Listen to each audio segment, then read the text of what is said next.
सकल सिद्धि है तुम मुदा मुरारी पद पंकज पुरद मंदरेणु कटा कटस्थ नव काननम प्रगट मोद पुष्पामुना सुरासुर पूजित स्मरपितु श्रियं मृगतम कलिंद गिरिमस्तके पतद मंद पूरोज्वला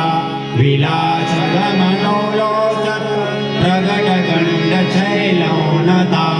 सघोष गति दंदुरा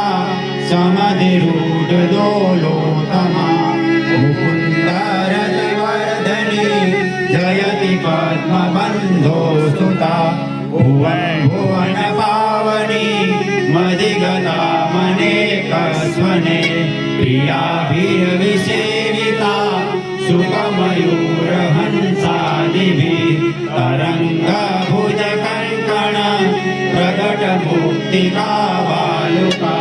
नितंबतट सुंदरी नमत कृष्ण तुर्य प्रिया अनंत गुण भूषिते शिव विरंचिते वस्तुते घनाघन निभे सदा ध्रुव पराशराभीष्टदे विशुद्ध मधुरा तटे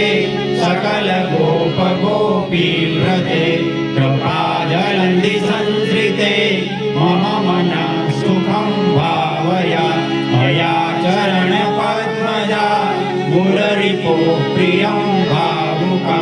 समागमनतो भवत् सकल सिद्धिदा सेवतां तया सतसतामिया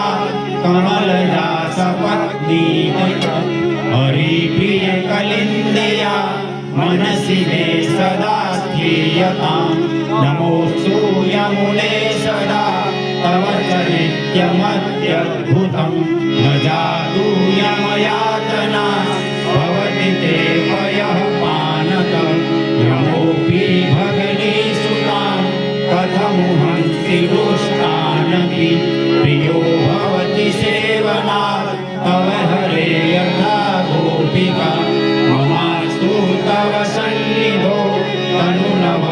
तनुनवत्वमेतावता न दुर्लभतमारति मुररिपो मुकुन्द प्रिये अतोऽस्तु तव लालना सुरधुरी परं सङ्गमा तवेव भुवि कीर्तिता न तु कदापि पुष्टिस्थिते स्तुतिते तव करोति कमलजा सपत्नी प्रिये हरे सेवया भवति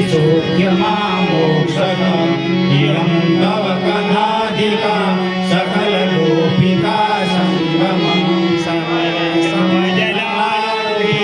सकल गात्रजे संगमं तवाष्टकमिदं मुदा पठति सुरशेषे सदा समस्त दुरितक्षयो